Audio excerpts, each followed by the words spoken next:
Good Yontif. I'm part of a face group book called Forever 35, a forum for women to share tips and tricks on hair products, lots and lots of facial serums, and self-care. The conversations can often be superficial, so I was taken aback a few weeks ago when a poster shared. I'm a single woman in my early 30s. Just this weekend alone, I saw 6 friends announce their engagements. I learned of 4 new babies today. I saw 2 pics of new houses. I consider myself a happy person. I have friends, hobbies, and a job that I like. But it's hard to feel like I'm not accomplishing enough when everyone else's highlight reels are spinning. How do you ladies get through these nasty feelings of failure? The comments and advice from other posters all offered support. They reminded this woman that she is living her life, not the lives of others. They reminded her that social media typically shows highlights, not struggles. But what really stood out to me was how many other women felt the same way. They too felt that their accomplishments somehow weren't good enough, or that they were falling behind in some perceived life timeline. And the post spoke to me too. I thought back to a trip to Japan my husband and I took a few years ago. If you looked on Instagram, you may have seen us smiling among beautiful tea gardens or singing at karaoke bars. But behind the camera, it was a difficult and sad trip. I desperately wanted to start a family and couldn't. I felt isolated from friends and jealous of those who were reaching that milestone. Vacationing in Japan just wasn't where I thought I should be at that time in my life. Imagine a conveyor belt called the American Dream. A young individual is born with unlimited potential. They start early childhood education to learn strong social skills. They earn good grades in school and maybe even receive awards and play sports or music. With good SAT scores and extracurriculars, they can get accepted to a 4-year college, apply for competitive internships, enroll in graduate school, get married, establish a career, buy a home, start a family, earn promotions, save for a secure retirement, have grandchildren, and so on. The rabbis of Pirkei Avot seem to paint a similar prescription of what should be accomplished by certain stages of our lives. They list at 5 years of age the study of Scripture, at 10 the study of Mishnah, at 13 subject to the commandments, at 15 the study of Talmud, at 18 the bridal canopy, at 20 the pursuit of a career, at 30 the peak of strength, at 40 wisdom, at 50 able to give counsel, and they keep going.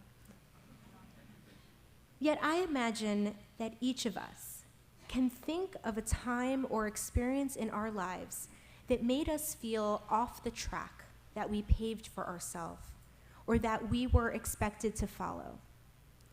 What does it mean if we don't achieve certain milestones at the time when we're expected to do so? Or what if we don't achieve them at all? On this Yom Kippur, the time when we are asked to reflect on the actions and accomplishments of our lives, what does it really mean to live? I want to share the story of Joanne, 53. Joanne came from an unstable family and often daydreamed of a fantasy life beyond her circumstances. Although Joanne was bright, she was unexceptional as a student. She loved writing about the fantasy life she dreamed of and thought about teaching English one day. She was accepted into her second choice college, not the elite one she had her sights set on. But she worked hard and graduated. After college, Joanne found an administrative job and was able to support herself while applying to grad school. She married a man from a different country on a whim and had a baby girl. The marriage was volatile, though, and didn't last more than 2 years. By her mid-30s, Joanne was diagnosed with clinical depression and struggled economically to make ends meet. Far from the fantasies of her childhood, Joanne was definitely not living any sort of life she had imagined for herself. We all love to set goals and make plans. It's a smart way to keep our minds organized and not to let small snags throw us off kilter.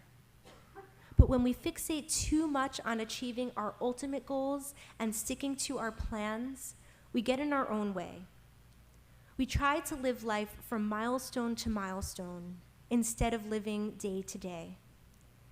If these milestones don't exactly happen when we think they should, we can be left feeling less than or incomplete.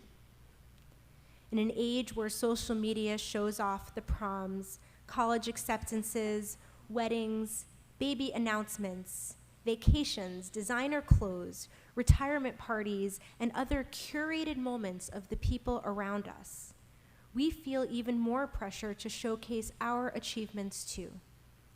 We try to exist only on the mountaintop.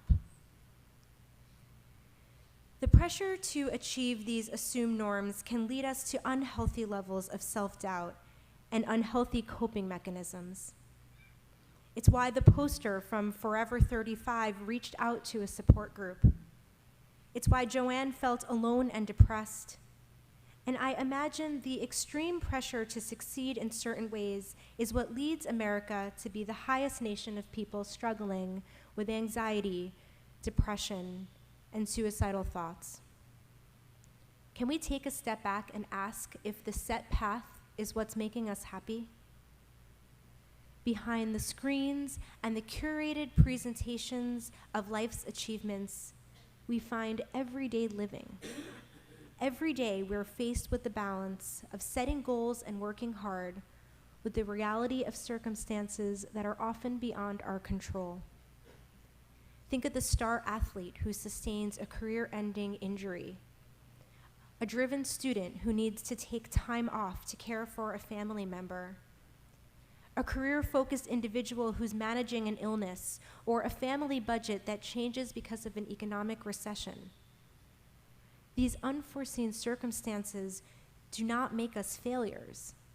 Instead, they force us to reimagine what our lives are really about, beyond just what they look like.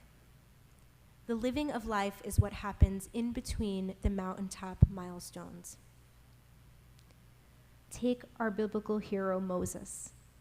God charged Moses to deliver the Israelites out of slavery and into the promised land. Yet famously, Moses never reaches the land of Israel. One could argue that Moses had one goal, getting to that promised land, and he only sees a small glimpse of his life's ultimate work. Yet I certainly don't consider Moses to be a failure, someone who fell short of his goal. No, instead, Judaism considers Moshe Rabbeinu the greatest leader and teacher in our tradition. I believe some important lessons for Moses are not necessarily his mountaintop moments. Of course, we celebrate the giving of the Torah, but the majority of the Torah is about what happens in the desert. For me, I celebrate those midbar moments. Moses managing the daily cravings for meals. Moses galvanizing the building of the tabernacle. Moses organizing and establishing judges for the community. And Moses allaying fear and aspiring hope for the Israelites. These small acts define Moses, not only his major victories and not only his major shortcoming. An ultimate lesson behind our Torah is that the destination of our life is not important if we miss each day getting there. What are our midbar moments? What do we experience in the desert, the daily journey of our lives? How do we support our family? How do we contribute to building a stronger community? How do we offer comfort and compassion to those we love? Focusing on making sure our daily living is something to celebrate just as much as we would want to celebrate the milestones is one way to avoid the pressure of living on the mountaintop. Jewish tradition also offers ways to refocus the journey of our lives instead of focusing on the goal-oriented pressure of American society. Judaism has values of compassion, prayer, and ritual. In just 24 hours from now, during our Nila service, our liturgy shifts from calling God Din, God of judgment, to Rachum, God of compassion. If we comprehend the compassion God has for each one of us, we can try to offer that compassion to ourselves. Dr. Kristen Neff understands self-compassion as beginning with the affirmation that we are all imperfect human beings living imperfect lives. And she believes that most of us have a lot of experience being compassionate to others. If a friend tells us about a personal disappointment, we'll respond by offering comfort. We'll encourage them to learn from the experience and remind them to persevere in the face of difficulty. Adopting self-compassion is about treating ourselves as we would a friend or loved one, as God would treat us. Self-compassion is about breaking free from the social forces that can bury us in insecurity and doubt. It's making friends with our inner critic that tells us when we aren't achieving enough. Sometimes what we're doing in life is figuring out what we're doing in life. We must keep this perspective to be kind and patient with ourselves. Judaism offers us the practice of prayer. Prayer can help us focus on our breath and offer gratitude for small moments. A prayer service can encourage us to unplug, get off social media for a bit, and sit with ourselves. Instead of focusing on goals and outcomes, we just sit, even if we're sitting with doubt. Whether or not you connect with traditional liturgy, taking time each day to devote our attention to what is happening in our lives is a prayer practice. It's a spiritual exercise that can help us to embrace the present in each moment. We can't control the day when we'll get a college acceptance letter, or the moment our partner will propose, or a million other things. But we can control how we experience each moment of each day. At any instant when we find ourselves caught up in the timeline that we may or may not be following, we can always return to the right here, right now.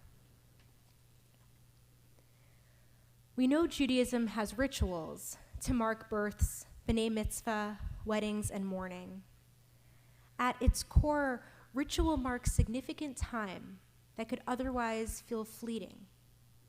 And there's power in those big moments of shift. But we can also find holiness in elevating non-traditional achievements by ritualizing them.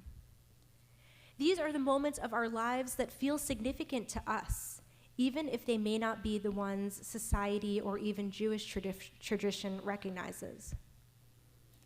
Think of how meaningful it could be to have a ritual for saying no when your plate is full, for making it through a month of exhausting deadlines, for enduring a miscarriage, finalizing a divorce, selling a house, or ending a toxic friendship. I don't necessarily have all of these rituals yet, but me and all of your clergy, we're open to being creative with you if you want to explore ways this year to sanctify your life through ritual moments together. In his book, Late Bloomers, Rich Colgard uses a term called repotting as a way to counteract the traditional pressure to succeed. Borrowed from gardening, if a plant isn't blooming, it may not be the plant, but the pot. If the goals that we originally defined for ourselves or that others set for us aren't what we need to bloom, repotting allows ourselves to redetermine our own lives. It's still difficult to watch my friends around me start their families while I wait. Despite other accomplishments, I still battle with those feelings of falling behind. For me, that repotting process meant reclaiming things I love about life that aren't focused on that goal right now. This past year, I learned how to sew and embroider. I experimented with meditation. I visited old friends, made an effort to hear new music and go to concerts. And I took more opportunities to travel, this time making sure the experiences were fulfilling to me and not just about looking good on Instagram. Repotting is a reminder that there's no perfect pot to grow in or path to follow. If college, marriage, career, or kids aren't your path, maybe running a marathon, living abroad, adopting a pet, or coming out of the closet are part of your journey. Or something that's just what you love. Our right to new beginnings and self-definition is truly the American dream. We can dare to leave behind the narratives that don't work for us, to pursue passions and lifestyles that do make us happy. You don't need permission to live your life as you choose. You don't need permission to start anew again. Remember Joanne, our 53-year-old whose life plan wasn't exactly heading in the direction she hoped? Well, Joanne's full name is Joanne Kathleen, or J.K. Rowling. Well, she was divorced, a single mother, and living below the poverty line in Britain. She coped by writing about her fantasy life and consistently sending out her manuscripts until a publisher finally turned Harry Potter to the household name we know today. But the point of Rowling's story isn't about the success she achieved. It's about the recognition that only she could reframe the narrative of her life. Even if she never found success, Rowling was a woman who wasn't going to let an unhappy childhood or divorce or poverty define her. She could literally write a different future for herself. We all can. Our Torah portion on Yom Kippur teaches, choose life that you may live. Are we really living if we're only thinking about what's coming next? Are we living if our moments are curated for social media? If we're comparing ourselves to some ideal American dream? This year, how can we pave our own paths and go our own way? A rabbi named Zusia died and went to stand before the judgment of God. As he waited for God to appear, he grew nervous thinking about his life and how little he had thought he had achieved. And he worried, beginning to imagine God asking him, why weren't you wise like Solomon? Why weren't you brave like David? But when God appeared, Zusia was surprised, as God only asked, how were you like Zusia? On this new year, let us affirm that life's meaning lies in the midbar, in just being ourselves, present to the lives we're living. May we honor the incredible potential in each of us. May we celebrate the unique journeys each of us travel at our own pace. May we forge our own paths, and may we keep faith in our meaningful destinations. Wishing you all a Tzom Kal, an easy fast.